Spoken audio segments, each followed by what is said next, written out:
alors bienvenue pour cette conférence pour comprendre les défis de l'humanité. Alors cette conférence m'est venue parce que des gens me posent des questions, qu'est-ce que tu en penses toi de ce qui se passe concernant la fameuse crise du coronavirus? Et puis je me suis dit que ça serait peut-être intéressant de faire une petite réflexion là-dessus en allant chercher un peu d'informations sur l'intuition, évidemment, et sur les guides, qu'est-ce qu'ils auraient à dire par rapport à ça. Alors, j'ai essayé de faire un petit genre de petit topo, évidemment, qui va nous amener à regarder de différents points de vue la situation. Et vous allez voir que ça devrait, j'espère du moins, être intéressant et amener des réflexions riches pour chacun d'entre nous. Évidemment, la conférence ne s'arrêtera pas là. Si vous avez des questions, des interrogations, des éléments de discussion que vous voulez amener, bien évidemment, ça me fera plaisir, que ce soit par le biais de Facebook, que ce soit par le biais des mails ou de quelle que soit la façon que vous avez envie de communiquer avec moi pour me faire part un petit peu de vos réflexions là-dessus. Alors moi, donc, mon nom est Sylvain Bélanger, donc je pratique depuis près de 30 ans, je crois, les pratiques intuitives. Les années passent et on ne s'en rend pas compte toujours que ça passe finalement. Donc, et puis à travers les années, ben moi j'ai donc commencé dans une démarche avec un guérisseur et après ça, donc j'ai développé une approche qui s'appelait donc l'écoute imaginaire qui est devenue la pleine conscience intuitive. Et tout ça finalement repose sur quoi? Mais repose sur une pratique, c'est-à-dire depuis près de 30 ans, je fais des lectures intuitives des champs énergétiques des gens. Ça veut donc dire que j'ai fait plusieurs milliers de lectures intuitives sur les personnes. Puis évidemment, j'ai donc développé aussi un enseignement qui cherche à développer toutes les grandes applications de l'intuition dans tous les domaines de la vie. Alors c'est ça un peu qui est le topo, en fin de compte, que j'ai voulu mettre en place. Puis il y a donc des livres qui ont été écrits. Bon, il y a toutes sortes de choses. Il y a un site internet, évidemment, que vous pouvez aller visiter qui s'appelle thérapie-intuitive.com, thérapie au pluriel, trait d'union, intuitive au pluriel.com. Que vous pouvez donc découvrir, qui va donc une somme d'informations. Vous avez une chaîne YouTube également qui s'appelle Pleine Conscience Intuitive, dans laquelle vous avez énormément de vidéos que vous pouvez visionner, que ce soit sur des conférences, que ce soit sur des formes de webinaires, ou encore dans des séries de questions et réponses qui m'ont été posées, à laquelle je réponds dans de courts vidéos. Alors voilà, donc c'était pour ma petite présentation. Alors aujourd'hui, donc, la première chose que j'avais envie d'aborder, c'est qu'on parle beaucoup de complots. Je ne sais pas si vous êtes au courant, si vous ne l'êtes pas, bien bienvenue, je vais vous annoncer quelque chose. On parle beaucoup de complots, on parle beaucoup de situations d'un gouvernement caché, dissimulé. Il y a des gens qui sont identifiés, évidemment, qu'on pointe du doigt en disant que c'est eux, etc.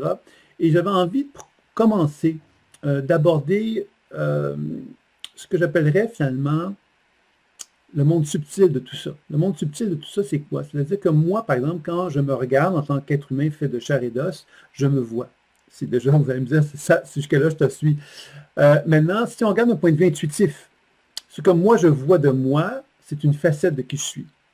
C'est-à-dire que si je regarde une personne, je vais donc voir physiquement ce qu'elle est, mais si je prends le temps de me mettre en relation avec elle intuitivement, je vais constater qu'elle se dégage un champ énergétique de cette personne-là.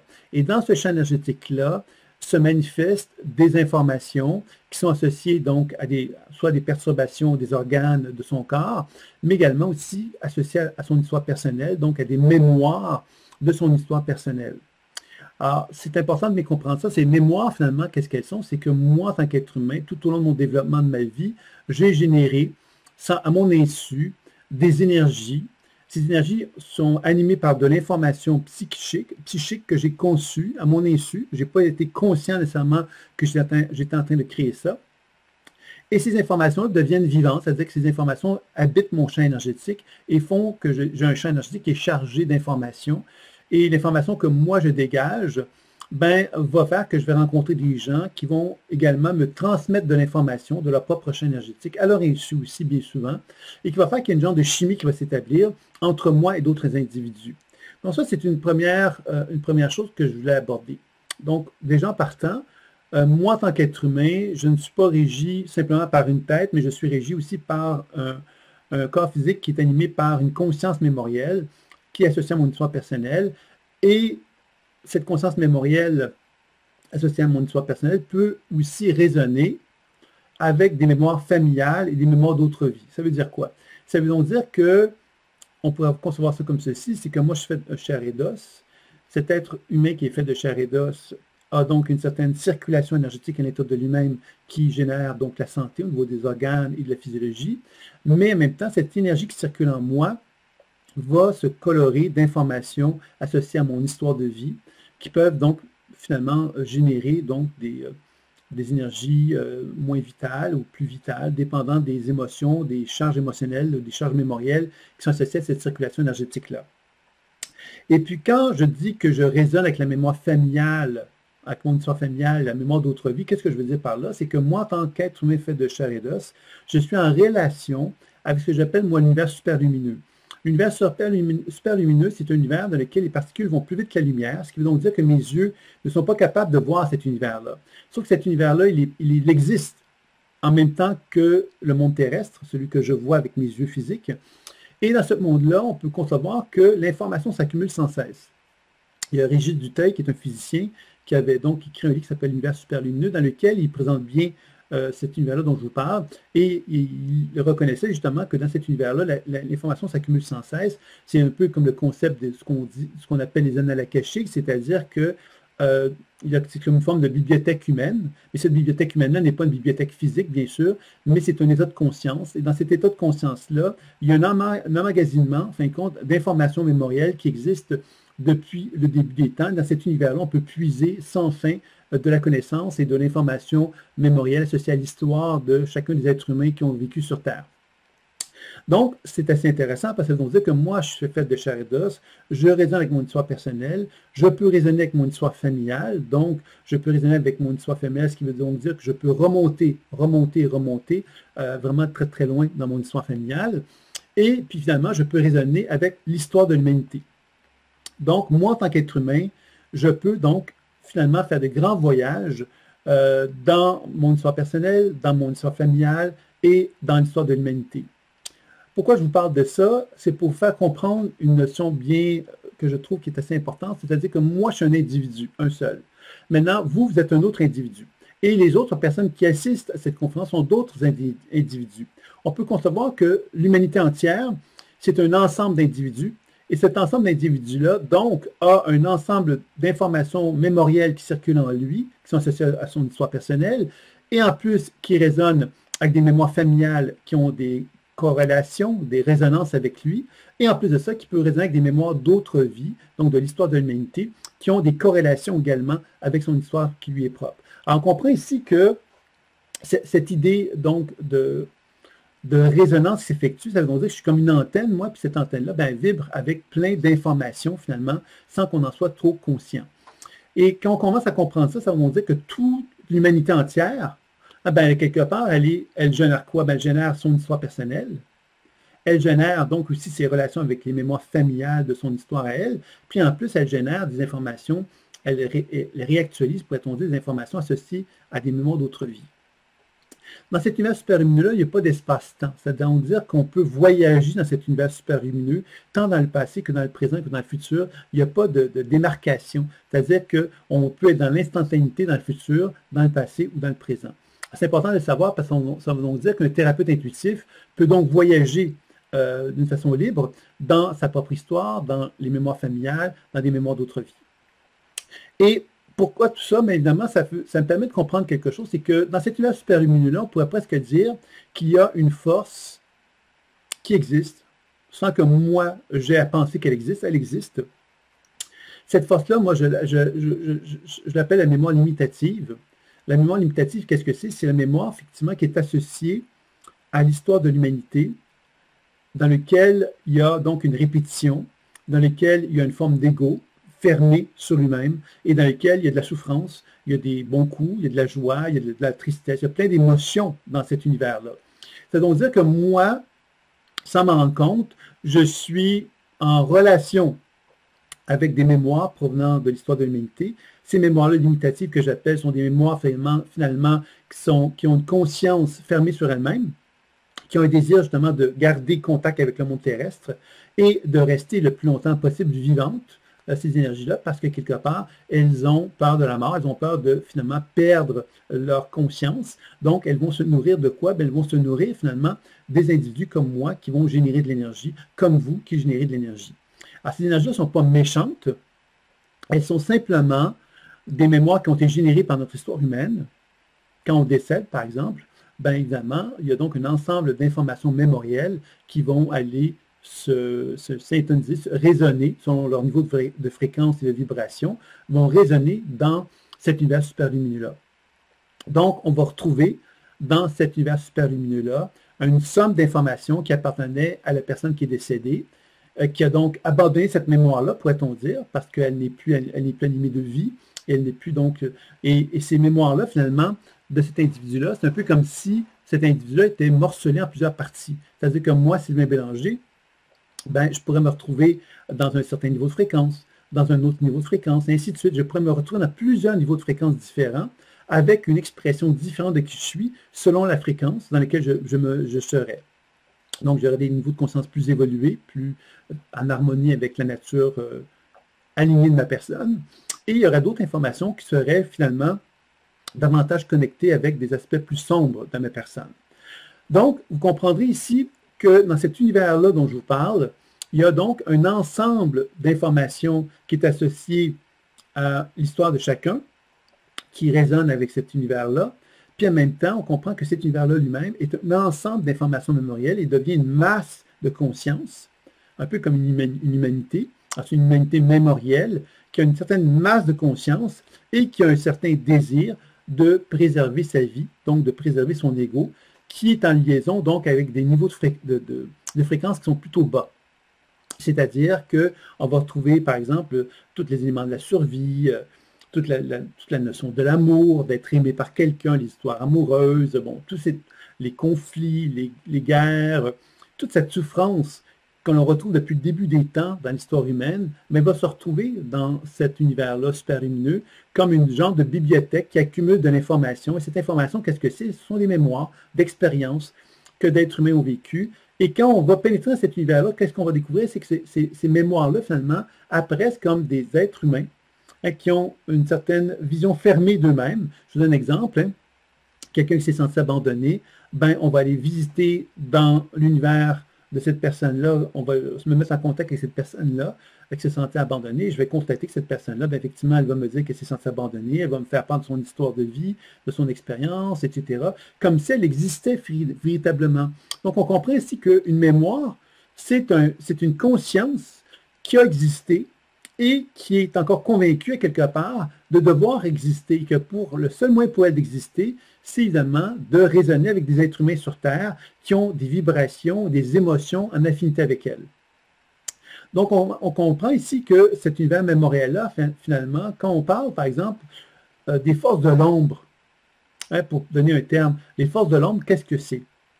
Les forces de l'ombre, ben, c'est les forces, justement, qui sont associées à cette fameuse masse mémorielle-là, qui, elle, nous garde dans une expérience égoïque, dans laquelle l'être humain, à travers cette expérience égoïque-là, finalement, ben, veut exister, puis veut préserver sa vie, puis il veut exister le plus longtemps possible, il veut être éternel, il veut, quelque part, à long terme, devenir Dieu.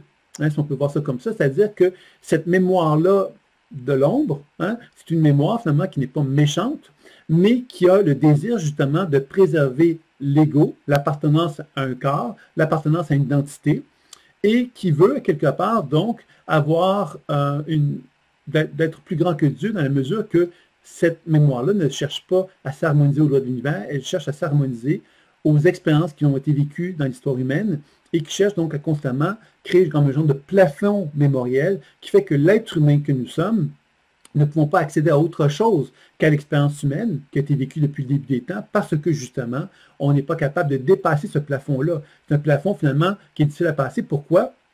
Parce que moi, si j'essaie de passer à travers cet univers-là, je vais constater que je vais être constamment en résonance avec l'extérieur, avec ces fameuses mémoires-là, finalement. Ces mémoires-là, finalement, vont résonner avec moi. Alors, si j'ai en moi, par exemple, un sentiment de rejet, bien, à travers le passage, je vais essayer de finalement passer ce mur, ce plafond de mémoire, je vais peut-être effectivement résonner avec des mémoires qui vont résonner avec moi, avec le sentiment de rejet, avec le sentiment d'abandon, et ainsi de suite. Donc, si je vibre à ça, bien, je vais me sentir prisonnier à quelque part de ces émotions-là parce que ça va nourrir, réactualiser mes émotions à moi, mes blessures à moi, et ça va finalement créer un phénomène de résonance qui va faire que moi, je vais devenir attaché à ces expériences émotionnelles-là et je ne pourrai pas me libérer de ces expériences limitatives, finalement, qui vont être présentes. Donc, ça, on comprend ici, on commence peut-être à comprendre hein, que ces forces de l'ombre, comme je vais les appeler, sont donc des expériences humaines qui se sont accumulées depuis le début des temps, et ces expériences humaines qui se sont accumulées depuis le début des temps résonnent avec les individus qui sont sur Terre. Et les individus qui ont vécu sur Terre, qui vivent sur Terre, ben eux, à quelque part, ont un bagage d'informations mémorielles qui leur appartient, qui est leur histoire personnelle, et ce bagage-là va souvent, quelque part, refléter des états émotionnels qui ont déjà été vécus dans le passé. Donc, vous voyez quelque part qu'on entretient de cette façon-là un lien avec le passé qui est très étroit et dans lequel la volonté d'être un être humain plus évolué ou ayant une conscience supérieure est difficile puisqu'on est constamment prisonnier de cette fameuse masse mémorielle qui nous ramène continuellement à ne pas pouvoir effectivement s'épanouir comme on le souhaiterait ou comme on le voudrait. Donc, tout ça pour vous dire que finalement, cette fameuse force de l'ombre, bien évidemment, quand on parle de conflit, pas de conflit, mais de complot, comme on en parle actuellement beaucoup, si vous allez sur YouTube, si vous allez sur Facebook, si vous allez voir diverses façons de voir, il y a plein de gens qui sont dans un état de révolte, je dirais, parce qu'ils se découvrent des choses. Ils découvrent à quelque part des complots un peu partout. Et ces complots-là, finalement, qu'est-ce que c'est? Bien, ces complots-là, c'est d'abord avant tout des êtres humains qui résonnent avec des expériences mémorielles du passé dans lesquelles cette notion de complot existait à d'autres niveaux, à d'autres degrés, mais existait dans l'histoire humaine. Et que dans ce sens-là, bien évidemment, à mesure que nous, en tant qu'êtres humains, on évolue dans le sens qu'on développe une technologie, on vit dans un monde terrestre dans lequel il y a une certaine forme d'abondance qui existe. Cette abondance-là fait que nous, en tant qu'êtres humains, ben, on développe, pourrait-on dire ça comme ceci, des outils technologiques, on va les appeler comme ça, je pense à Internet par exemple, les téléphones intelligents, etc., qui vont finalement raffiner notre façon de manifester cette dimension mémorielle, tout simplement. Alors, ça veut donc dire que ces forces de l'ombre ont la capacité de raisonner avec des êtres humains qui sont sur Terre, et ces forces de l'ombre, qu'est-ce qu'elles veulent? Elles veulent finalement qu'on soit égoïque le plus possible, et qu'on ait la volonté de finalement se fermer à Dieu, c'est-à-dire d'imposer à Dieu ce que nous avons comme vision du monde. Et cette vision de vouloir être Dieu, pourquoi je dis ça comme ça? C'est que je veux vous faire comprendre, c'est que moi, d'une façon mythologique, hein, l'être humain reconnaît une force plus grande que la sienne, mais il n'a jamais été en mesure de se soumettre à elle véritablement à long terme, hein, parce qu'il a toujours refusé, à quelque part, d'accepter que cette divinité-là n'était pas en mesure, à quelque part, de lui tendre la main, en quelque sorte. L'être humain a cette espèce d'impression que la divinité, cette force divine-là, quelque part, ne lui tend pas la main. Donc, une forme de rébellion qui s'est vécue à travers l'histoire de la collectivité humaine, dans laquelle, oui, il y a plein de religions, plein de spiritualités, etc., mais où est-ce qu'on en est aujourd'hui? Hein? C'est-à-dire que tous ces grands mouvements spirituels et religieux n'ont pas permis à l'être humain d'avancer, de progresser comme on l'aurait souhaité. Et c'est ce qui fait qu'aujourd'hui, avec cette histoire du coronavirus, ben on a mis à jour, grâce à l'Internet, grâce au téléphone intelligent, grâce à cette circulation d'informations qui est gigantesque. Et ce qui est intéressant dans cette circulation d'informations, c'est qu'elle ressemble étrangement à cette fameuse trame psychique qu'on le retrouve dans l'univers superlumineux. C'est-à-dire que dans l'univers superlumineux, il y a quelque part une trame d'information mémorielle qui est là, qui circule d'une façon constante et continue, dont on n'est pas conscient. Et qu'est-ce qui se passe avec l'Internet et les téléphones intelligents et tout ça, Facebook et tout ça? C'est une trame avec laquelle on est en relation et en résonance et dans laquelle il y a plein d'informations qui circulent de façon importante. Alors, je vais vous faire comprendre, évidemment, que tout ça, finalement, met en évidence quelque chose, c'est que l'être humain est en train de faire est en train d'évoluer et est en train de mettre à jour, en quelque sorte, ce que moi j'appelle les forces de l'ombre.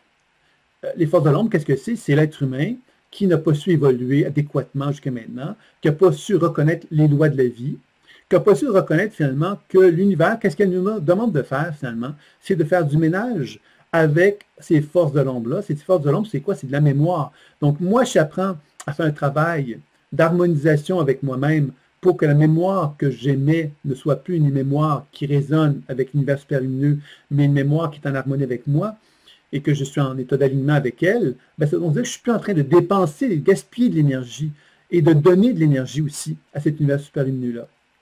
quand je dis univers superlumineux, je fais référence évidemment à cette force de l'ombre qui est un amoncellement de mémoire. Et cet amoncellement de mémoire, ben, qu'est-ce qui fait qu'il se nourrit de moi, par exemple? C'est que j'ai des résonances avec des charges émotionnelles qui sont associées à des expériences vécues dans d'autres vies, hein, et qui va faire qu'il y a une genre de... On me garde dans une espèce de miasme de pollution psychique à travers ce processus-là. Donc, quand on parle de complot et tout ça, il faut bien comprendre une chose, c'est que le complot, qu'est-ce que c'est? C'est un reflet de cet univers psychique-là. C'est un reflet, finalement, de toute cette masse d'informations mémorielles qui essaye de nous garder, en quelque sorte, dans une forme d'expérience égoïque, une forme d'expérience égoïque dans laquelle des êtres humains vont tenter, quelque part, d'incarner, en fin de compte, ce qui a déjà été vécu dans le passé. Hein? Ce qui a déjà été vécu dans le passé, c'est par exemple, il y a eu des révolutions, il y a eu plein de changements dans la vie, dans l'évolution de l'humanité. Quand on regarde l'histoire, c'est très riche. Hein, on le sait qu'il y a eu énormément de transformations dans toute l'histoire de l'humanité. Et c'est évident que l'univers superlumineux va retrouver toutes ces étapes-là et qu'il y a comme des cycles. Et que pour moi, les cycles, finalement, nous ramènent aujourd'hui à devoir, sans doute, faire des bonds de conscience évolutive, hein, pour être capable de dépasser cette espèce de répétition historique. Répétition historique qui nous ramène constamment à une impression, quelque part, qu'on est manipulé par des forces de l'ombre. Les forces de l'ombre, ben, c'était à une certaine époque les dieux, hein, qui nous manipulaient. À l'époque antique, il y avait cette vision-là, bon, etc. On a toujours eu cette espèce de relation un peu comme... sombre, en fin de compte, de Dieu, en fin de compte, à bien des égards, même dans la religion catholique, on a retrouvé ça, bon, dans tous les grands mouvements religieux en général, il y a toute cette notion, évidemment, que l'être humain est tout petit par rapport à Dieu, puis que finalement, ben, Dieu nous fait vivre des choses, puis on ne sait pas pourquoi, puis il y a une espèce de souffrance qui est associée à ça. Et je pense qu'aujourd'hui, on est en train de refléter un peu ce principe-là avec une crise comme le coronavirus, avec évidemment l'idée quelque part qu'il puisse avoir un individu qui deviendrait une force maléfique, hein, qui pourrait donc amener l'être humain à se transformer, puis à devenir une machine, par exemple. Hein. C'est une fantaisie qui est beaucoup en liaison, évidemment, avec l'histoire. Si on regarde les films, par exemple, si on regarde quelque part la littérature, on comprend quelque part que ce sont des thèmes qui résonnent chez l'être humain, comme étant un thème qui appartient donc au futur, pourrait-on dire, mais qui appartient au passé, puisque dans le passé, il y a eu beaucoup d'écritures, de films, etc., qui ont démontré quelque part cette espèce d'appréhension que l'être humain avait face à cette idée qu'un jour, il pourrait se déshumaniser et devenir quelque sorte un robot. Alors donc, actuellement, on est à l'époque où, justement, où ce fantasme, cette créativité qui a pu se manifester dans le passé, ben, devient quelque part une réalité, et cette réalité-là, ben, elle nous est confrontée par des événements, par des situations qui nous font comprendre qu'effectivement, ça pourrait arriver. Que là, on est rendu à une étape de l'histoire humaine où ça pourrait arriver que l'humain pourrait finalement devenir manipulé par justement bon, nous amener dans une forme d'intelligence artificielle, c'est-à-dire que progressivement, on devienne contrôlé par une forme d'intelligence artificielle qui fasse que quelque part qu'on devienne finalement soumis à des pouvoirs plus élevés que nous. Alors, ça, pour faire comprendre ici, j'espère que je suis clair, que les fameuses forces de l'ombre, finalement, on pourrait toujours les pointer du doigt en disant, ah, c'est cette personne-là qui est méchante, là, elle veut faire telle chose, telle chose, telle chose. Bien sûr qu'on pourrait la pointer du doigt, cette personne-là. Mais cette personne-là qu'on pointe du doigt ne nous fait pas voir ce qui est derrière, c'est-à-dire ce qui anime cette personne-là. Ce qui anime cette personne-là, c'est ce qui m'anime moi aussi, c'est-à-dire les forces de l'ombre. Et ces forces de l'ombre, finalement, qu'elles soient à un niveau de fréquence ou à un niveau plus élevé, elles demeurent des forces de l'ombre, c'est-à-dire elles demeurent des forces qui vont nourrir l'ego, qui vont nourrir quelque part notre incapacité à renouer contact avec ce que j'appelle, moi, les forces de la lumière, et les mémoires expansives qu'on va voir tout à l'heure. Alors, vous comprendrez ici que cette réflexion que j'aimerais faire pour commencer, c'est arrêtons de pointer du doigt et de tomber dans cette espèce d'énergie de peur, je dirais, dans laquelle il y a des bons et des méchants.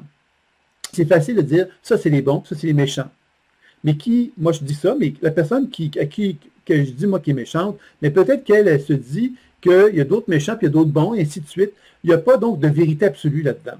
Tout est une forme de relativité, c'est relié à ma façon de regarder les choses. Et on sait que dans la physique quantique, la façon que je regarde les choses crée la réalité. Donc, on doit comprendre ici que derrière ce regard que je porte, il y a donc des forces de l'ombre, des forces de l'ombre qui sont directement reliées à l'expérience de l'ego et qui m'amènent, moi, à me rendre compte que plus je suis dans l'ego, plus je suis dans cette relation égoïque avec moi et avec les autres êtres humains que je côtoie, etc., bien, plus effectivement je m'éloigne de la nature lumineuse de mon être. Et que toute cette notion de complot me garde dans une position associée à l'ombre, parce qu'elle me met dans une position quelque part où j'ai l'impression que le seul moyen pour moi quelque part d'exister, c'est de résister à ces tentatives-là. Et si je résiste, je suis en train de donner encore plus de puissance à ces forces-là. Parce que là, on parle de forces subtiles. Je ne parle pas de relations physiques ou de confrontations réelles. Parce qu'évidemment, dans nos terrestres, on connaît ça, les affrontements réels, on en a dans l'histoire humaine, il y en a énormément. Mais je vous parle de quelque chose de plus subtil.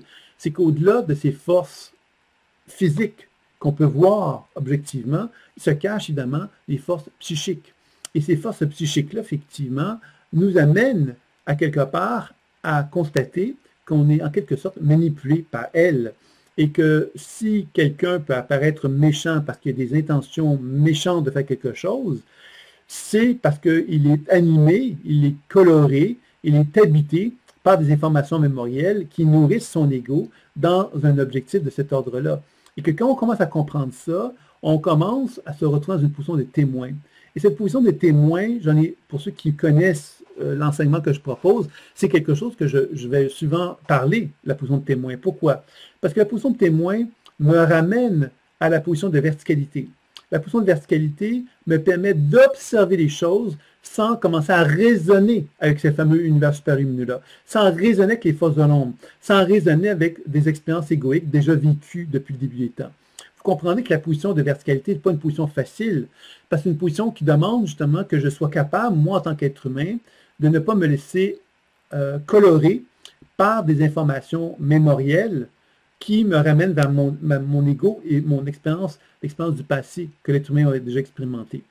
Donc, la position de témoin va m'amener à prendre conscience que quand des événements viennent résonner en moi, viennent amener une émotion, par exemple, de rébellion, par exemple, mais cette rébellion-là, je peux complètement m'embarquer dedans puis m'enflammer en me disant je suis fâché, je suis outré, je ne sais pas, pour exprimer une colère que j'aurais concernant un complot quelconque, mais je peux aussi apprendre à observer cette rébellion qui est en moi, observer ce qui se passe, observer ce que je vois, observer qu'est-ce qui est dit, prendre le temps de simplement être posé pour ne plus être en vibration, pour ne plus raisonner avec ce qui pourrait m'éloigner de moi dans ma position d'alignement. Parce que si je m'éloigne de ma position d'alignement, qu'est-ce qui va se passer?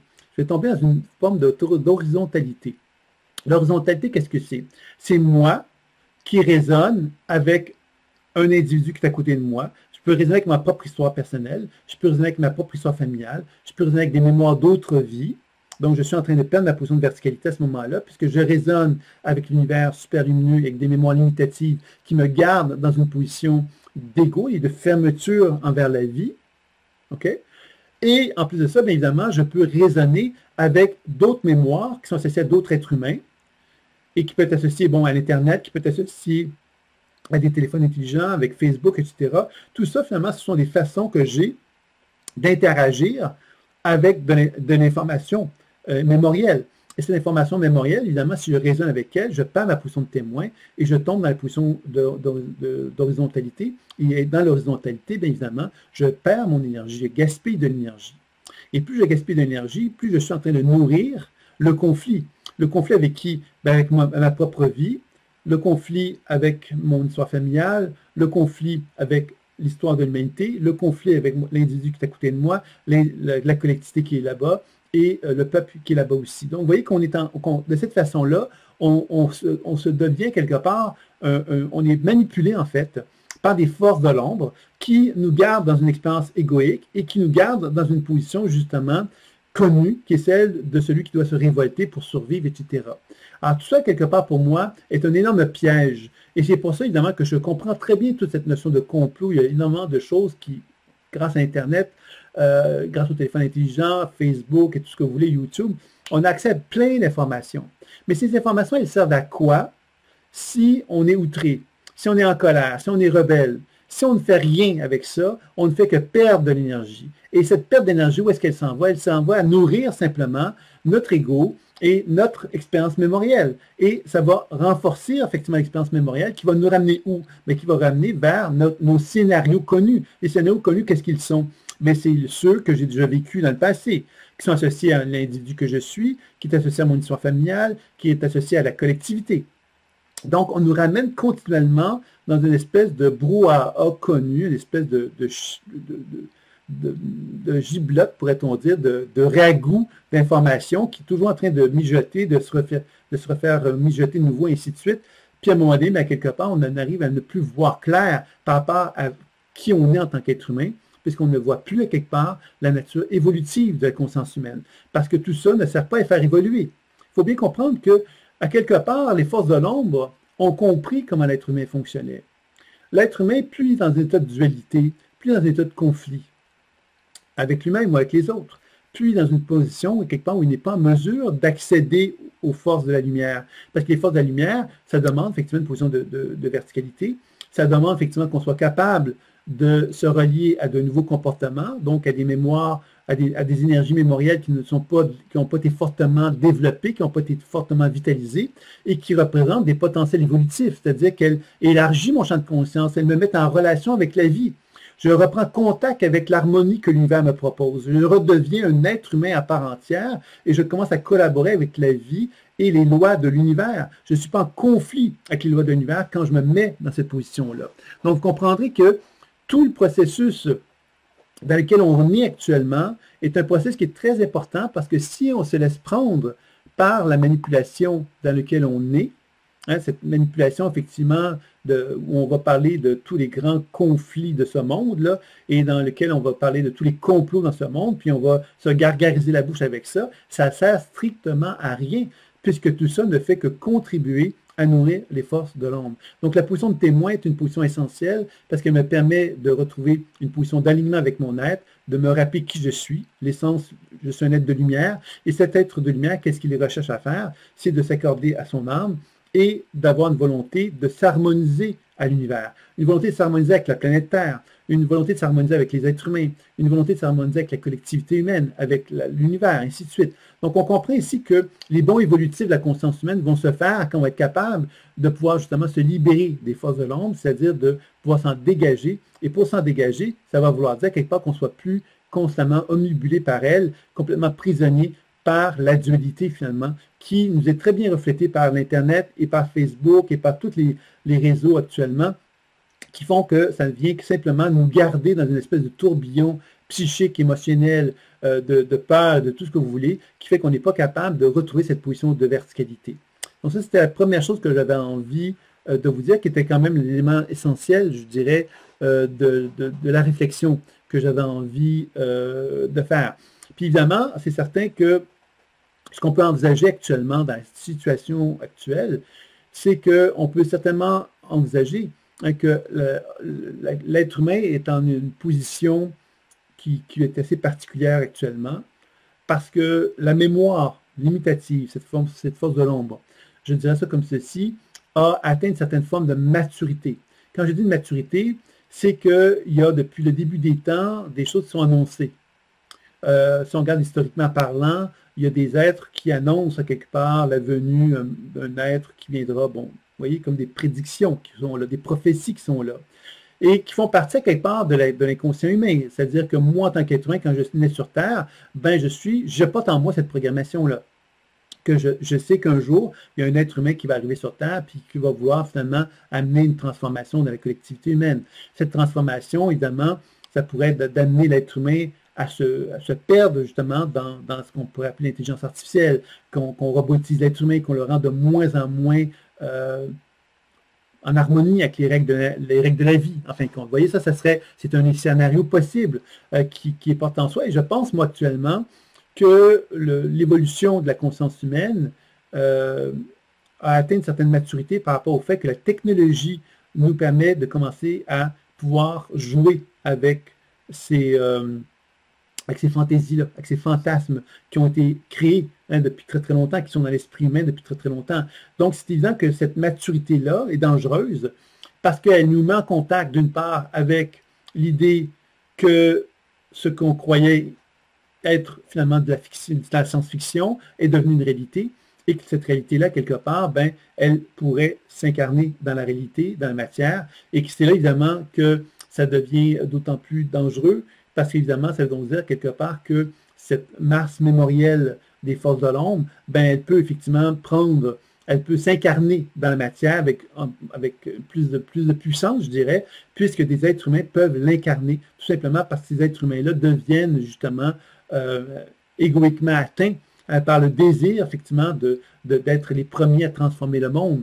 Mais cette transformation du monde, ben, elle est toujours liée à la même chose, c'est-à-dire que cette transformation du monde n'est pas dans un désir de nous harmoniser avec la nature et avec la vie, mais un désir de simplement faire en sorte que l'être humain devienne de plus en plus puissant et devienne de plus en plus son propre Dieu, c'est-à-dire que l'être humain devienne Dieu, en quelque sorte. Et que Dieu, ben, quelque part, on lui fasse le doigt d'honneur en lui disant, ben voilà, Dieu, on n'a pas besoin de toi, on s'est créé, on est Dieu. Et dans ce sens-là, on le proclame. Donc, fondamentalement, les forces de l'ombre ont un peu cet objectif-là, hein, c'est-à-dire que les forces de l'ombre, dans leur évolution, dans l'évolution de la conscience humaine, à travers donc la collectivité humaine, quand je dis les forces de l'ombre, je parle vraiment de notre bagage mémoriel qu'on a construit en tant que collectivité. Donc, on ne doit pas les pointer du doigt, c'est des méchants. Mais non, c'est moi, ça. C'est moi, ça fait partie de moi. C'est l'ombre que je porte en moi. Et cette ombre-là, quand je commence à comprendre que je la porte en moi, ben, je peux commencer à poser une position de témoin et à poser une position justement constructive vis-à-vis d'elle, parce que je comprends que ce n'est pas en la rejetant, ce n'est pas en la pointant du doigt que je vais pouvoir m'harmoniser à elle, mais je vais pouvoir le faire que quand je vais être capable de retrouver la position de témoin qui va me permettre de faire la paix avec cette information-là, cette mémoire-là.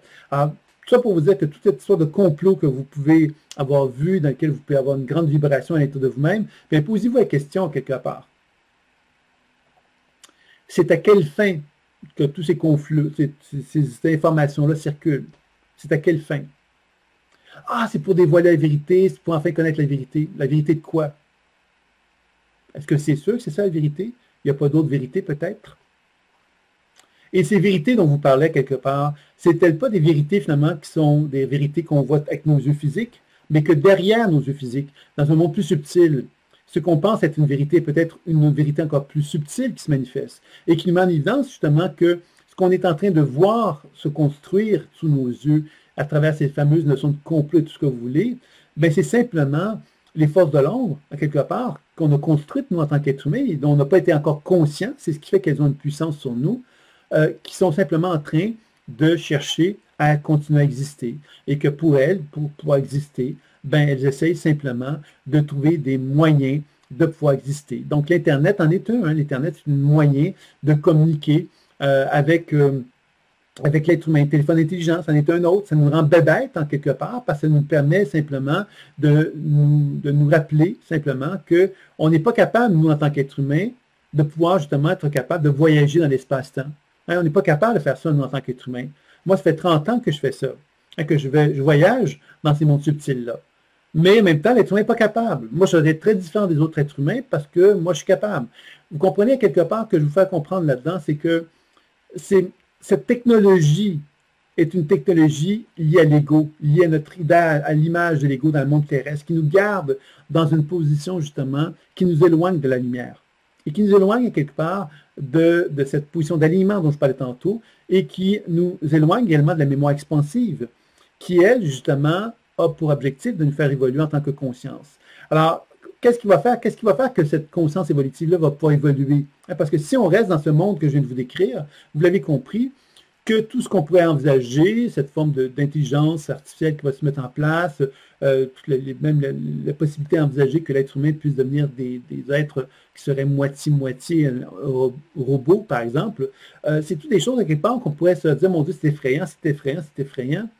Mais quelque part, c'est totalement logique, considérant finalement que ces forces de l'ombre-là n'ont pas le désir de se relier à l'univers. Elles sont désireuses de se relier à leur ego, à leur expérience égoïque, parce qu'elles ont peur de la lumière. Elles ont peur de perdre leur identité. Donc, on comprend ici que parce que j'ai peur de perdre mon identité, la seule chose sur laquelle je peux m'accrocher, ben, c'est ma mémoire. La mémoire qui va faire que moi, je vais pouvoir justement, par exemple, avec un microprocesseur, pouvoir finalement vivre jusqu'à la fin de des temps, parce que je vais pouvoir justement, à travers les microprocesseurs, me garder vivant au-delà de la mort. Vous voyez, là, j'invente des choses, je raconte des histoires. Je ne les invente pas ça parce que je crois que ce sont toutes des choses qui sont fortement envisageables, ce dont je vous parle. Sauf que ce que je veux vous faire comprendre, c'est ce mouvement-là dont on parle ici. C'est un mouvement qui est associé aux forces de l'ombre, et que si moi, je veux me sortir des forces de l'ombre, ben, je dois d'abord avant tout prendre conscience de ce qui anime ces forces de l'ombre-là. Ces forces de l'ombre-là sont animées par mes propres expériences mémorielles, par ma propre histoire mémorielle, par ma propre relation avec la mémoire de l'humanité que j'expérimente tous les jours. Donc, si je veux, à quelque part, participer à un changement de ça, ben, je dois retrouver une position de verticalité, puis retrouver une position, justement, où je vais apprendre à me donner la permission de me libérer de tout ça. Et c'est ça, quelque part, qui est fondamental, je dirais, dans ce qui se passe actuellement dans l'histoire de l'humanité, avec les événements qui sont puissants, comme cette histoire où dans plusieurs pays du monde ont arrêté de travailler, l'économie a complètement cessé dans plusieurs pays dans le monde. Donc, on comprend ici que c'est un peu comme un bris de fonctionnement qui s'est fait. Un bris de fonctionnement. On a mis à quelque part la machine qui fonctionnait à plein, on l'a stoppée. Et si on l'a stoppé, ben c'est une super belle occasion de se dire, mais finalement, n'y aura-t-il pas moyen d'envisager les choses différemment? Et c'est là, quelque part, que intervient la planète Terre, pour moi. Évidemment, là, je vous parle des choses que moi, j'ai reçues comme information à travers des canalisations que j'ai faites avec des guides et tout ça. Et ce que ça me dit au niveau de la planète Terre, c'est qu'on est rendu à l'étape où la planète Terre, ben, quelque part, elle atteint sa saturation. Il y a toujours une question d'équilibre là-dedans. La planète Terre est capable d'en prendre pendant des années, des siècles. Elle a pris beaucoup, elle s'est adaptée, etc. Mais aujourd'hui, j'ai l'impression que la planète Terre, elle a atteint ses limites. Elle a atteint ses limites dans le sens que c'est un peu comme quelqu'un qui aurait trop mangé pendant trop longtemps. Il aurait besoin de faire une cure pour pouvoir justement faire un jeûne, pour se libérer de son corps, pour retrouver la santé. La planète Terre est un peu dans cet état-là, elle est dans un état de surchauffe. Elle a besoin de faire un genre de nettoyage, un genre de jeûne. Et ce jeûne-là, quelque part, va correspondre sans doute à une période où la planète Terre sera moins productive, selon moi. C'est-à-dire qu'elle sera moins capable d'apporter ce qu'elle était capable d'apporter aux êtres humains, tout simplement parce qu'elle est, entre guillemets, malade. Elle a des besoins d'être soignée. La bonne nouvelle, c'est que parce qu'elle va avoir besoin d'être soignée, ben moi je suis convaincu que l'être humain, que beaucoup d'êtres humains vont être en mesure de la soigner, c'est-à-dire qu'ils vont être capables de comprendre que la planète Terre est mal en point et qu'on l'a exploitée, qu'on lui a fait mal, et il va falloir maintenant apprendre justement à prendre soin d'elle pour lui redonner l'opportunité de se guérir. Et ça, pour moi, c'est un cycle de plusieurs années dont on parle ici. C'est pas quelque chose qui va prendre 3 ans, 4 ans, 5 ans. On parle de plusieurs années où la planète Terre va fonctionner à un régime plus lent, qui va obliger quelque part l'être humain aussi à fonctionner dans un régime plus lent, c'est-à-dire que la fameuse notion de croissance économique sera moins présente, parce que l'être humain va se rendre compte qu'il est plus capable de croître sans tenir compte justement des ressources. Donc, il y a vraiment un processus de rationalisation, je dirais, qui va se présenter à travers ça, et qui va amener donc l'être humain à devoir se responsabiliser. Alors, se responsabiliser, c'est important, parce que se responsabiliser, c'est se devenir responsable de ce qu'on a créé. Hein, on pourrait toujours dire, c'est de la faute de l'autre, c'est de la faute de l'autre, c'est de la faute de l'autre. Non, non, c'est de ma faute, c'est de ta faute, c'est de la faute de tout le monde. On est tous responsables d'avoir contribué à créer un monde tel que celui dans lequel on est. Et dans ce sens-là, la responsabilité implique quoi? Bien, implique évidemment des actions, c'est-à-dire que si moi je suis responsable de quelque chose que j'ai créé qui ne convient pas, qui ne me convient pas, qui ne convient pas à la planète Terre, ben, je dois finalement faire des changements pour permettre à cette planète Terre-là de retrouver un plus grand équilibre. Alors, je suis confronté à ça, moi, en tant qu'être humain. Donc, ma responsabilité, c'est de devoir justement entreprendre des actions pour amener la planète Terre à prendre le temps de la soigner, prendre le temps quelque part de lui donner ce qu'elle a besoin pour retrouver un plus grand équilibre. Ça, c'est une chose. D'autre côté, évidemment, cette fameuse force de l'ombre dont je parlais tantôt, ben, qu'est-ce qu'elle va proposer? Ben, elle va proposer simplement cette idée qu'on a été puni. Hein? La punition, c'est que la planète Terre fonctionne moins bien. Donc, on est puni. Alors, qu'est-ce qui arrive quand on est puni? Ben, il y a sûrement une force à quelque part, un sauveur qui va arriver à un moment donné. Hein? C'est dans l'histoire, c'est écrit dans le ciel, hein? C'est écrit dans notre histoire. Là. Il y a un lumineux, quelqu'un de lumineux, en tout cas qui va donner l'impression qu'il est lumineux, qui va dire, écoutez les amis, j'ai toutes les solutions, je vais sauver le monde. Et là, c'est là qu'on pourrait se retrouver dans une position où on ne sera pas responsable. Pourquoi on ne sera pas responsable? Parce qu'on va donner la responsabilité à quelqu'un qui va nous dire, lui, qui est lumineux, qui a toutes les solutions. Et c'est ça, quelque part, le piège des forces de l'ombre, en quelque part. Ces forces de l'ombre-là, finalement, elles reposent sur quoi? Elles reposent sur le principe que je ne suis pas responsable et que nous ne sommes pas responsables et que parce que nous ne sommes pas responsables, nous allons toujours nourrir cette idée, quelque part, qu'en tant qu'égaux, ben, on ne peut pas être responsable, on ne peut qu'être puni. Et ça fait partie, quelque part, de notre histoire collective aussi. Hein, cette notion de responsabilité est très peu développée chez l'être humain. On a très peu développé cette notion de responsabilité parce qu'on a toujours attribué plein d'autres choses pour expliquer, quelque part, les événements de la vie et que la responsabilité en faisait peu partie. Donc, la responsabilité est un volet important parce que c'est ça qui nous amène vers la mémoire expansive, vers la mémoire évolutive, qui va nous amener vers donc, les forces de la lumière, les forces qui nous sortent justement de cette espèce de pollution psychique mémorielle qui nous ramène constamment à l'ego pour nous ramener vers une expression plus évoluée dans laquelle on commence à se connecter avec l'âme et dans laquelle on commence à se relier à une source supérieure. Donc, vous voyez, c'est ça qui va être un élément important, je dirais, par rapport à cela. Je regarde un petit peu mes notes pour voir si j'ai oublié quelque chose. Donc, pour moi, il y a comme un genre de nettoyage psychique qui va résulter de ça. C'est-à-dire que la planète Terre, elle en a assez. Elle en a assez de qui et de quoi?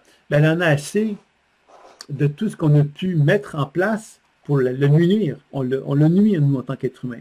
Alors, cette nuisance-là a fait que la planète Terre dit « j'en ai ras-le-bol, j'en ai assez ».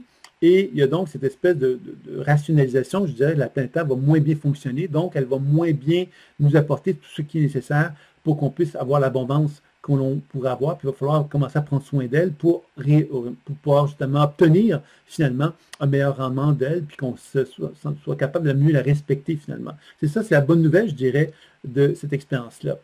Maintenant, ce que j'aimerais aborder avec vous, c'est que pour moi, c'est le nettoyage psychique dont je vous parle. Je fais référence à quoi? C'est que la planète Terre, en ayant cette volonté justement de dire à l'être humain, tu vas devoir me respecter parce que moi, je ne te respecterai plus.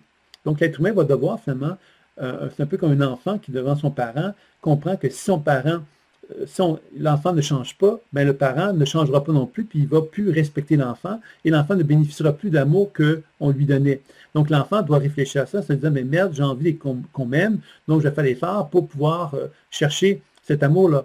Donc, vous voyez que c'est un peu comme ça que je sens ça, c'est que la planète Terre a un désir de ramener l'être humain à une certaine forme de limitation, à une obligation de prendre conscience qu'il ne peut plus continuer comme il le faisait auparavant, et que s'il développe une responsabilité, bien, il risque effectivement de pouvoir se retrouver dans une position où il va mieux collaborer avec la planète Terre, mais il va également se retrouver dans une position où il va mieux collaborer en tant qu'être humain avec la collectivité humaine, ce qui serait effectivement encore là une bonne nouvelle.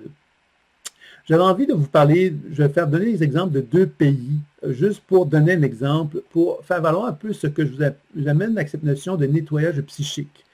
C'est certain que la planète Terre amène cette espèce de limitation dont je parlais tantôt, et je vous parlais aussi que dans ce monde psychique-là des forces de l'ombre, hein, il y a donc une forme de maturité à quelque part qui amène à réactualiser les événements du passé. C'est-à-dire, par exemple, si on regarde la France, ben, on pourrait certainement concevoir que, si on pense à la Révolution française, hein, je pense, moi, quelque part, qu'on arrive à une étape où, au niveau de la France, il y a effectivement une résurgescence, hein, quelque part, de crise associée donc à leur histoire personnelle en tant que pays, et qui vont devoir finalement faire face justement à cette notion de culpabiliser quelqu'un, de rendre coupable des gens pour faire comprendre quelque part ces gens-là n'ont pas fait le travail comme il fallait, et que dans ce sens-là, ben, finalement, il y a donc une genre de libération, il va y avoir une épuration, je dirais, au niveau de la France, au niveau de cette volonté de dire ben, que, par exemple, les mouvements sociaux ont le droit d'exister, puis ils méritent d'être entendus, et ces mouvements sociaux-là, ben, quelque part, vont atteindre dans les prochaines années, sans doute, une volonté d'être de plus en plus entendus, puis quand même toute une transformation, je pense, au niveau de la structure sociale et politique de la France qui va en résulter. Ce ne sera pas une année, là. On parle certainement d'une 20 à 50 ans, quelque part, ce dont je vous parle, hein. Mais c'est quelque chose qui va amener donc des transformations profondes et qui va faire que la France va se libérer, je dirais, de certaines pollution mémorielle qui est associée à son histoire passée. Je vous parlais de l'Europe également, d'une façon collective aussi, qui va avoir un désir de collaborer mieux. Alors, ça veut dire quoi? Ça veut dire qu'on va épurer tous les conflits historiques qu'on puisse vivre à travers les différents pays d'Europe, tous les conflits historiques qu'on puisse vivre à l'intérieur de la France, pour pouvoir justement construire quelque chose qui réponde davantage à une puissance. On va redonner une force, une puissance à l'Europe, parce que l'Europe ne sera plus en conflit permanent les uns avec les autres, mais dans une volonté justement de favoriser une réunification de plus en plus importante. Et c'est ça qui est la bonne nouvelle, je vous dirais, par rapport à ça. Et puis également les États-Unis, j'avais envie de vous donner comme exemple, qui pour moi va se retrouver dans une confrontation beaucoup de l'ordre de la guerre de sécession, les confrontations nord-sud, c'est-à-dire républicains et démocrates, dans lesquels il y a une genre de conflit qui va ressurgir beaucoup, dans lesquels les Américains vont se retrouver dans une position vraiment conflictuelle, et dans lesquels il y aura beaucoup de choses qui vont être dites, beaucoup de scandales qui vont sortir, mais des deux côtés. Je ne dis pas qu'il y a un côté qui est mieux que l'autre, je pense qu'il va y avoir vraiment une épuration qui va se faire, qui va amener justement une plus grande objectif et une plus grande volonté de collaboration aussi. Alors ça aussi, ça fait partie quelque part pour moi des épurations, des nettoyages psychiques qui sont en train de se faire à travers les périodes dans lesquelles on est et qui va amener justement, encore une fois, l'idée que l'être humain peut se rendre de plus en plus en accord avec lui-même et dans une position de collaboration. Alors maintenant, la question qu'on pourrait se poser, c'est quelles sont les solutions que nous, on a en tant qu'être humain pour faire avancer les choses. C'est ça que je vais maintenant aborder comme dernière étape de la conférence.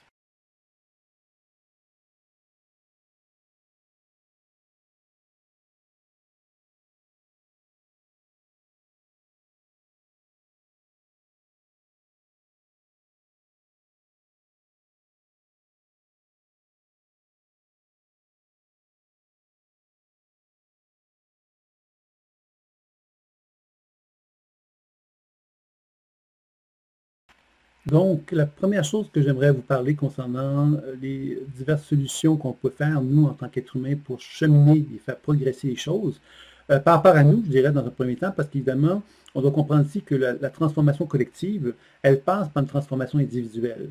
C'est-à-dire que moi, si je suis plus en résonance avec mon monde environnant, que j'apprends dans une position de témoin, mais je suis en train de me donner les moyens, quelque part, pour ne plus raisonner avec la collectivité, et je deviens quelque part un être plus libre, plus indépendant, moins affecté par ce qui se passe autour de moi. Il faut comprendre évidemment que cette position est importante, puisque tout ce qu'on peut appeler le fameux pouvoir de l'ombre, il est associé à quoi? Lui, il est associé justement à ce désir que l'humanité a, à quelque part au niveau égoïque du terme, de nous ramener constamment sur le connu.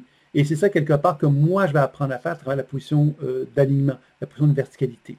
Alors, j'aimerais peut-être, avant d'aborder justement d'une façon plus prononcée ces étapes-là, peut-être vous parler du pouvoir de la lumière, parce qu'on n'en a peut-être pas finalement beaucoup parlé, et je m'en rends compte. Alors, qu'est-ce que c'est que la lumière? Bien, la lumière, ce sont des potentiels. Les potentiels évolutifs sont en moi.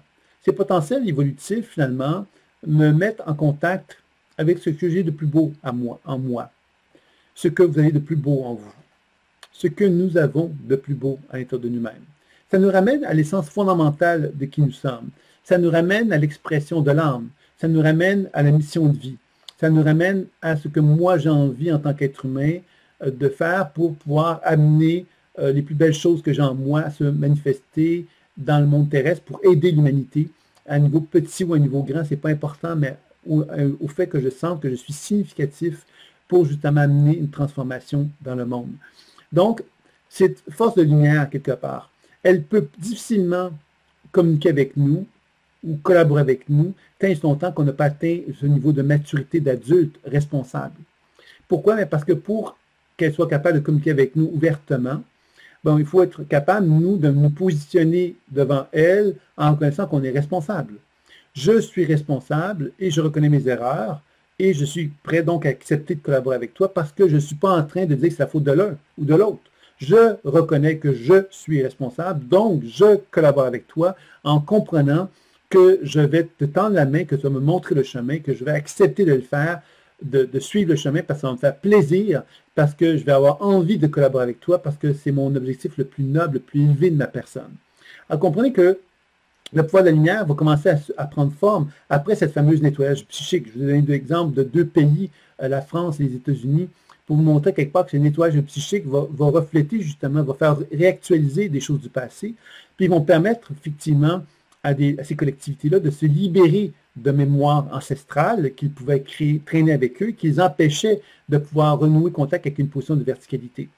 Donc, c'est sûr qu'en tant qu'individu, chacun de nous, si nous commençons à retrouver cette position d'alignement, bien inévitablement, on va contribuer à aider à ce que la collectivité puisse changer, certainement, puisqu'on va moins nourrir ce pouvoir de l'ombre, finalement, dont je parlais tantôt, puis on va plus nourrir, quelque part, le pouvoir de la lumière. Et c'est ça un petit peu qui était vraiment le thème que je voulais vous faire comprendre. Donc, cette énergie de la lumière, bien, qu'est-ce que c'est? Mais ce sont des énergies qui nous ramènent vers les lois de l'univers, qui nous font comprendre quelque part que moi, en tant qu'être humain, si je veux être en relation avec la lumière, je dois accepter que pour arriver à cette étape-là, il va falloir que je passe à travers un océan de mémoire. Cet océan de mémoire, c'est un peu comme du plastique à quelque part qu'on trouve dans certaines mers maintenant. C'est un peu comme si c'était des obstacles qui étaient de l'émergence de pollution inutile, qui ne servent à rien d'autre qu'à polluer la mer ou qu'à polluer la conscience. Et que si moi, j'apprends justement à retrouver cette position de verticalité dans laquelle je suis de moins en moins en résonance avec ces mémoires-là, ben, je suis en train de me libérer. Et cette libération va me permettre, à ce moment-là, progressivement, de me libérer de la mémoire pour accéder à l'intelligence. L'intelligence, qu'est-ce que c'est? C'est ce pouvoir lumineux, justement. C'est la force de la lumière qui me permet de me sortir, justement, des polarités. Les polarités, évidemment, qu'elles soient lumineuses ou qu'elles soient sombres, ça reste de la polarité. Ce sont des énergies qui sont plus de basse fréquence parce qu'elles nous ramènent à notre ego. Elle nous ramène à l'expérience de l'ego. Et cette expérience de l'ego, à quelque part, ben, on le sait aujourd'hui qu'elle nous a amené là où est-ce qu'on en est. Hein, c'est pas surprenant où est-ce qu'on en est. On pourrait dire c'est dramatique où est-ce qu'on en est, mais si on regarde la logique de la conscience humaine et qu'on se reconnaît comme faisant partie de l'histoire humaine, on ne peut pas se dire, ben, vous avez fait ça. Non, non, je suis humain comme vous, donc je fais partie de votre histoire. Et si moi je veux faire quelque chose pour changer les choses, ben, tant mieux. Mais c'est quelque chose que je peux faire, mais je vais le faire à l'intérieur de mes moyens, de mes capacités. Donc, on comprend ici qu'on a tous un rôle à jouer de responsabilité pour amener une transformation. Et cette transformation, elle va passer comment? Elle va passer justement par l'observation, pour commencer, des manipulations qui se retrouvent dans l'ego, dans mon ego, pas dans l'ego des autres, là, je vous parle de mon ego à moi. C'est-à-dire que moi, dans un premier temps, je suis prisonnier de mon ego. Je suis prisonnier des manipulations que mon ego peut me faire. Je suis prisonnier par la somme d'informations qui circulent présentement, qui me met en contact avec continuellement des conflits et des possibles résonances que je peux effectuer avec des mémoires ancestrales qui me ramènent vers la révolte, la rébellion, je ne sais quoi. Donc, tout ça, finalement, me fait comprendre que plus je suis dans une position de témoin et plus je me libère de ces polarités-là et plus j'apprends à être dans une position de souplesse avec la vie. Souplesse dans le sens de me laisser couler dans le principe de la vie en comprenant que j'ai un rôle à jouer et ce rôle à jouer n'est pas de nourrir la dualité, mais de favoriser justement l'unité. Et cette unité-là ben, devient essentielle dans une démarche de lumière parce que dans l'unité, on comprend quelque part que la loi de l'univers, qu'est-ce qu'elle nous demande de faire? C'est arrête d'être en conflit avec toi, sois en harmonie avec toi. Alors, si je suis en harmonie avec moi, je suis dans une position de verticalité. Je suis dans une position de verticalité avec moi et dans un état d'unité avec moi. Je ne suis pas en train de raisonner avec l'univers super lumineux, avec le pouvoir de l'ombre. Je ne suis pas en train de raisonner avec lui puisque je suis dans un état d'unité. Et cet état d'unité me permet de me tenir debout et de me reconnaître et de me valoriser et de commencer justement à reconnaître cette envie que j'ai de pouvoir m'épanouir d'une façon encore plus importante dans ma propre vie. Donc, vous voyez quelque chose d'intéressant dans cette idée de retrouver l'alignement. Hein, puis, comment peut-on faire? Une des premières choses qui peut être faite et qui est très simple pour pouvoir favoriser cet alignement-là, c'est la pratique de l'enracinement. Ceux qui me connaissent le savent, j'en parle régulièrement. Il y a même le module 1 qu'on peut avoir gratuitement sur le site thérapieintuitive.com. Vous pouvez vous inscrire pour recevoir sous forme de leçon les bases de la pratique de la pleine conscience intuitive. C'est une leçon qui est très simple, hein, qui est gratuite, mais dans laquelle vous avez la pratique de l'enracinement qui est fondamentale. C'est ma capacité à reconnaître que je suis une antenne et cette antenne doit apprendre à se syntoniser à l'énergie tellurique de la Terre, qui correspond au champ Schumann, et à l'énergie cosmique du ciel, dans lequel on reconnaît que le soleil, par exemple, émet de la lumière et que les cellules de mon corps absorbent et réémettent de cette lumière-là. Et ça, c'est des recherches scientifiques dont je vous parle. Ce n'est pas de la fumisterie, ce n'est pas du rêve, c'est une réalité. Alors évidemment, quand je vous dis que ce n'est pas du rêve, je veux bien vous faire comprendre, moi, ça fait 30 ans que je sais, à quelque part, qu'on est une antenne et qu'on vibre et qu'on se syntonise, mais la physique quantique nous apporte des explications scientifiques qui sont très intéressantes à ce sujet-là. Donc, ça vaut la peine, évidemment, de pouvoir les préciser quand il s'agit justement de donner de la pertinence à des informations qui sont données. Donc, la pratique d'enracinement, c'est une première chose que je vous dirais de pratiquer. Pourquoi? Mais évidemment, c'est que c'est une forme d'honneur qu'on fait. J'honore la planète Terre en acceptant l'idée que la planète Terre produit un champ Schumann et que moi, en tant qu'être humain, je peux, par ma conscience, me syntoniser au champ Schumann, lui permettre de circuler dans mes pieds, dans mes chevilles, dans mes mollets, dans mes genoux, dans mes cuisses, dans mes hanches, dans mon chakra racine, mon chakra sacré, mon chakra solaire, mon chakra du cœur. Alors, je fais remonter donc cette énergie de la Terre jusqu'au cœur, qui va me permettre de sentir vraiment que je suis devenu un attracteur. L'attracteur, c'est celui qui est très ancré au sol, qui bénéficie de cette énergie de la Terre, qui se permet donc d'éliminer toute forme d'acidité de son corps dans la planète Terre pour recevoir des ions négatifs de la planète Terre pour que son corps devienne de plus en plus circulant et fluide. Et que dans cette position d'attraction, je peux faire venir à moi l'énergie du ciel qui va se manifester sous forme de lumière, qui va s'émettre, qui va s'émanciper vers moi et que je vais apprendre à accueillir et que je vais faire descendre dans mon sommet de la tête, chakra frontal, tout le visage, la gorge et le cœur. Et je vais faire en sorte que ces deux énergies vont se rejoindre dans mon chakra du cœur, permettant donc à un soleil rayonnant lumineux de se manifester dans mon cœur. Et ce soleil rayonnant lumineux, il faut bien comprendre une chose, c'est que de ce soleil-là, je peux donc développer, je peux faire des voyages en moi, je peux faire un voyage vers un partenaire, je peux faire un voyage dans un arbre, je peux faire un voyage dans une étoile, dans une planète, dans un aliment, dans une maison, je peux faire un voyage dans le corps d'une personne, je peux faire un voyage dans un animal. Je peux donc reconnaître que dans ces voyages que j'effectue, il y a une forme de conscience intelligente qui anime tous les organismes vivants sur Terre et qu'en établissant une relation avec les perceptions que j'ai, qu'elles soient visuelles, auditives ou sensitives, je vais constater qu'un genre de dialogue qui va s'établir entre moi et la conscience intelligente qui anime toute chose. Et c'est là que je vais commencer à développer ce que j'appelle la pleine conscience intuitive. C'est là que je vais commencer à comprendre qu'il y a donc une habileté intuitive qu'on peut développer. Chacun d'entre nous, nous pouvons la développer. Il suffit de comprendre comment ça fonctionne. Et c'est quand même assez simple. Ça demande évidemment de la pratique pour arriver à développer une certaine dextérité dans l'outil, mais c'est quelque chose d'assez simple. On découvre également à travers cette pratique d'enracinement-là que l'on peut, de notre cœur, diriger de la lumière vers nos mains, et de nos mains, nous pouvons diriger de la lumière vers une région de notre corps pour nous soigner, ou encore vers le corps d'une personne qui a besoin d'être soignée. Donc, vous voyez que quand on parle de guérison ou de guérisseur, ben, on comprend ici que c'est d'une simplicité extrême. Il suffit qu'on soit une antenne, qu'on reconnaît qu'on est relié à la terre et au ciel, qu'on nourrit notre cœur, et de notre cœur, on dirige la lumière vers nos mains, et de nos mains, on puisse se soigner ou soigner un partenaire. Alors, vous voyez que ce sont deux éléments fondamentaux qui sont vraiment essentiels dans la pratique de la pleine conscience intuitive, et c'est l'enracinement qui est vraiment la première base, qui est vraiment la base qui va nous permettre d'arriver à ces deux étapes-là. Donc, c'est pour ça que c'est pour moi important. Puis en plus de ça, la pratique de l'enracinement me permet de me tenir debout. L'énergie de la Terre, lorsqu'elle circule jusqu'à mon cœur, elle me soutient et elle me met dans une position de verticalité. Donc, j'assume qui je suis, j'assume mes besoins de sécurité, j'assume mes besoins émotionnels, j'assume mes besoins d'affirmation et j'assume l'amour que j'ai pour moi-même et pour les autres, et ce qui m'amène à avoir envie de partager avec les autres êtres humains ce que j'ai le plus beau à offrir. Alors, vous voyez, et quand je me mets en relation avec l'énergie du ciel, bien évidemment, cette énergie du ciel me met en contact avec l'ouverture de ma conscience à quelque chose de plus grand que moi. Humblement, j'accepte ce plus grand que moi-là, qui me permet donc de développer mon habileté intuitive, puisque cette sagesse universelle va pouvoir se manifester beaucoup plus facilement à moi grâce à cette démarche que j'effectue dans la pratique de l'enracinement. Et dans cette position donc de verticalité, je suis plus conscient de qui je suis, plus conscient de ce que les autres sont, parce que j'apprends justement à me stabiliser dans ma conscience et dans celle des autres. Et c'est ça qui est intéressant dans la pratique de l'enracinement. Donc, un premier outil que je vous propose, que j'avais envie de vous proposer.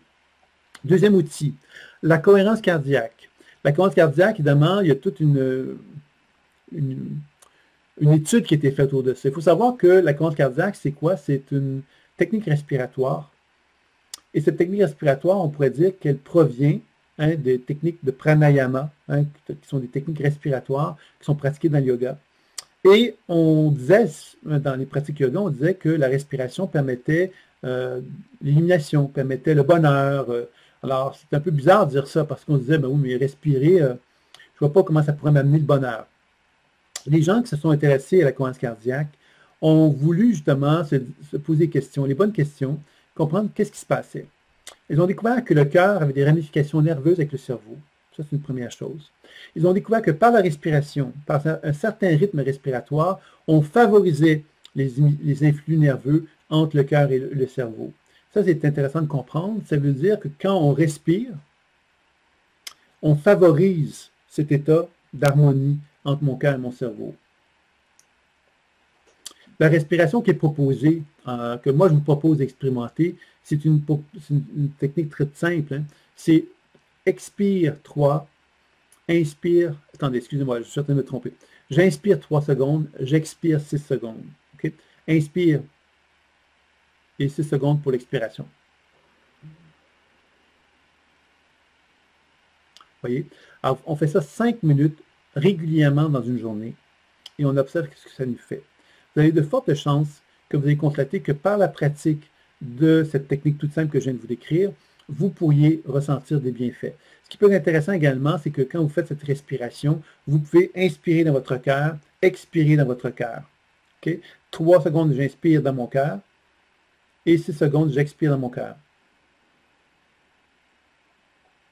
Alors, ce qui est intéressant dans cette technique-là, qu'est-ce qu'ils ont observé? C'est que quand on prend le temps de regarder quelqu'un qui est stressé, les rythmes d'ondes du cœur qu'on va retrouver dans l'électrocardiogramme vont nous indiquer justement que l'électrocardiogramme indique que c'est comme très, très tendu. On voit plein de petites lignes très, très saccadées comme ça souvent. Et c'est souvent parce que le cœur est tendu. Ça veut dire quoi un cœur tendu? Un cœur tendu, c'est quelqu'un qui porte en lui son stress. C'est-à-dire qu'il arrive dans une situation et il est dans le stress et il regarde la réalité qui est autour de lui dans le stress de ce qu'il est. Alors ce stress-là, il est animé par quoi? Il est animé par mes programmations, il est animé par mes limitations, il est animé par mes blessures, il est animé par plein de choses qui me limitent et qui ne me font pas voir la réalité telle qu'elle est. Donc comprendrez que quand on commence à respirer avec la technique de la cohérence cardiaque, ce qu'on observe, c'est que souvent, on va arriver à amener le cœur à avoir un rythme beaucoup plus longitudinal, beaucoup plus harmonieux. Et ce rythme-là, finalement, nous amène à être dans une position de calme, de tranquillité, de bonheur. Et quand on se retrouve dans une position dans laquelle il y a des gens, des situations, etc., on ne porte pas en nous le bagage de nos blessures. On porte en nous simplement un état de bien-être, un état de calme, de tranquillité, de témoin, et on observe ce qui se passe. Et en observant ce qui se passe, on n'est pas en train d'interpréter la réalité, on ne fait que témoigner de cette réalité-là. Ça m'amène à vous parler de l'intelligence émotionnelle.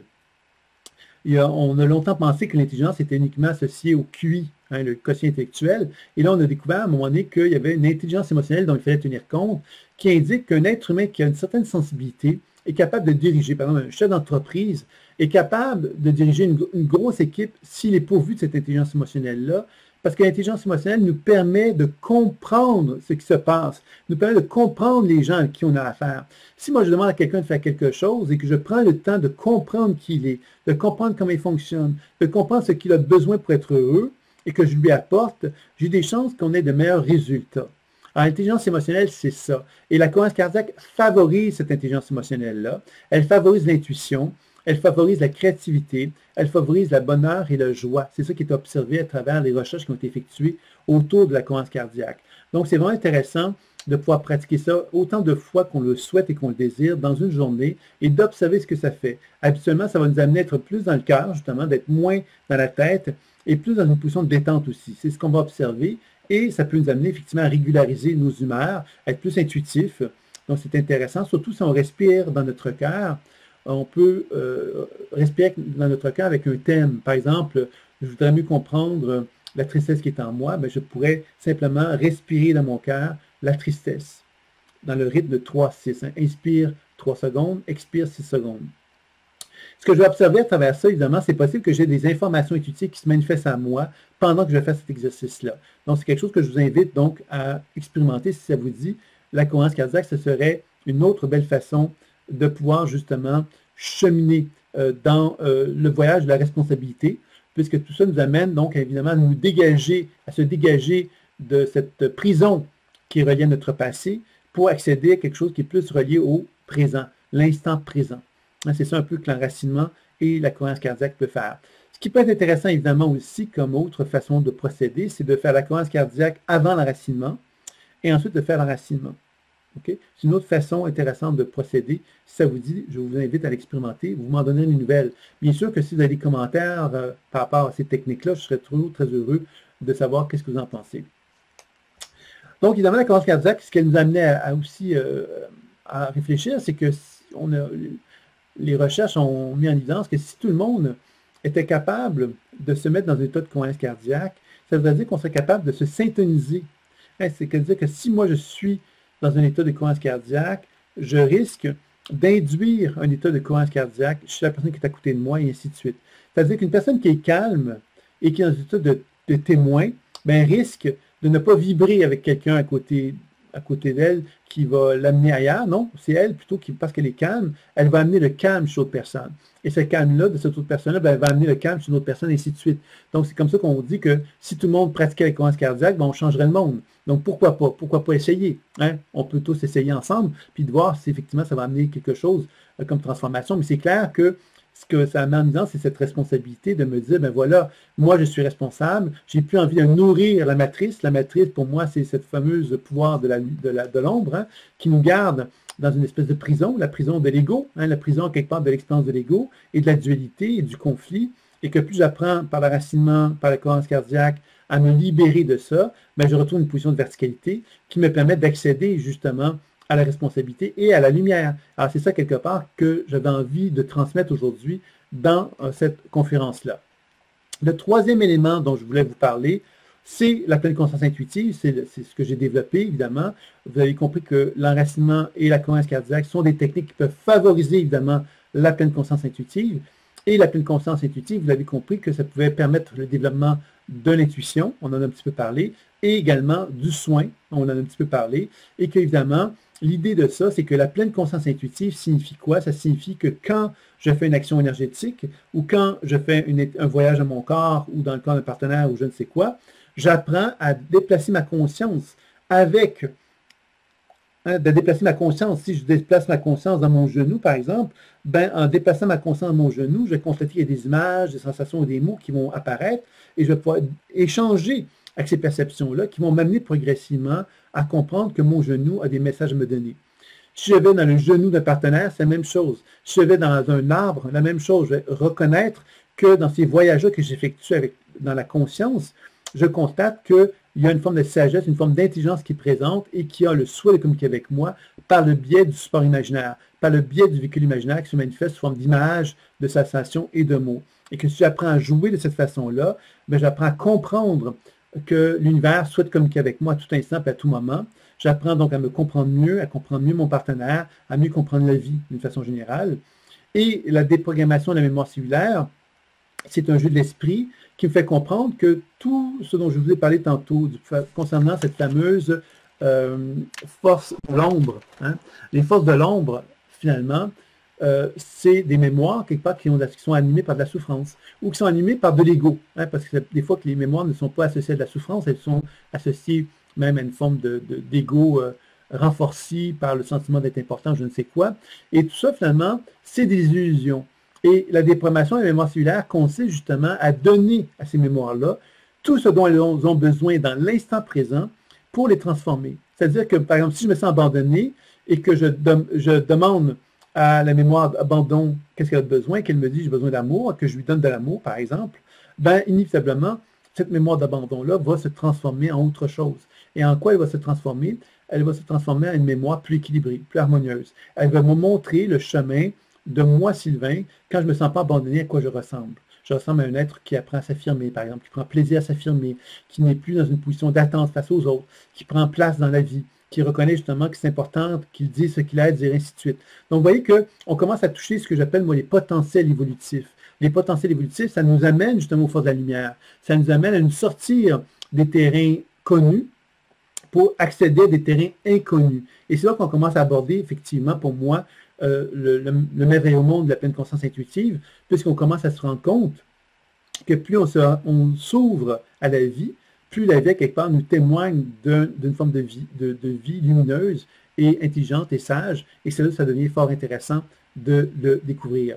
Puis évidemment, les techniques de soins vont s'ajouter au décollage intuitif et à la déprogrammation de la mémoire cellulaire pour nous amener à comprendre que quand on fait un soin énergétique, tant sur soi-même que sur un partenaire ou encore là sur un animal ou un arbre, je ne sais quoi, bien, on est en train de mettre de la lumière. Et cette lumière, qu'est-ce qu'elle fait? C'est qu'elle va amener donc de la lumière dans des zones sombres.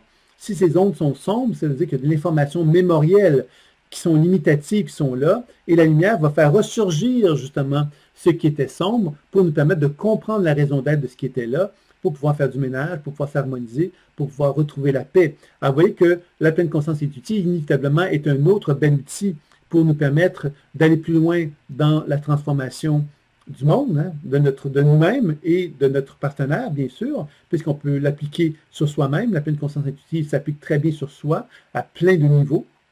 Elle peut très bien s'appliquer sur un partenaire, à plein de niveaux. Évidemment, les principaux niveaux, c'est la santé physique et énergétique, la santé psycho-émotionnelle, la santé spirituelle. Bien sûr, c'est les trois grands volets de la pratique, mais il y a plusieurs applications à l'intérieur de ces trois volets-là qui peuvent s'appliquer tant sur soi qu'avec un partenaire. Puis évidemment, on peut aussi apprendre à le faire sur la collectivité.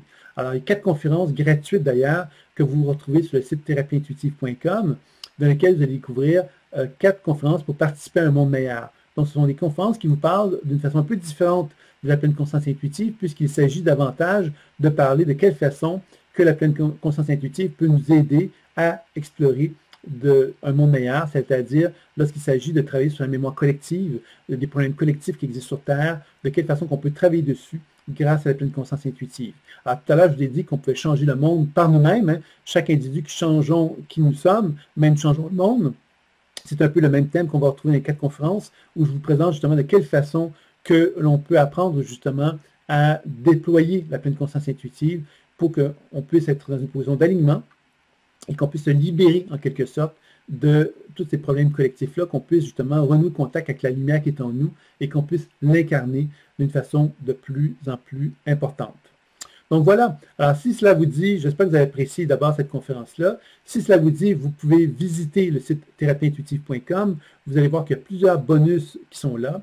Sous le lien de ce vidéo-là, que ce soit sur la chaîne YouTube, sur Facebook, vous allez retrouver des liens également de bonus qui vous sont offerts, de cadeaux qui vous sont donnés pour découvrir la pleine conscience intuitive. Alors, si ça vous intéresse, vous avez simplement qu'à vous inscrire à l'un ou l'autre de ces propositions-là et ça me fera plaisir, évidemment, de pouvoir vous partager de l'information. Il y a également un lien qui va vous indiquer tous les programmes, tous les enseignements qui sont proposés par moi-même dans le contexte de l'école et des services de consultation, etc. Vous allez retrouver toutes les informations sous les liens également. Et si vous avez des questions, bien évidemment, faites-les-moi savoir. Ça va me faire plaisir de pouvoir y répondre. Donc voilà. Alors, j'espère que vous avez apprécié et donnez-moi des nouvelles. N'hésitez pas à me faire savoir qu'est-ce que vous avez pensé, vous, de cette fameuse force de l'ombre et de quelle façon que vous pourriez, dès maintenant, cheminer pour commencer à nourrir votre être, pour que l'ombre soit de moins en moins en train de vous influencer et que vous soyez de plus en plus en paix et en harmonie avec vous-même. Alors, j'attends de vos nouvelles, j'espère que vous m'en donnerez et je prendrai le temps d'y répondre, bien sûr. Je vous dis à très bientôt. Au revoir.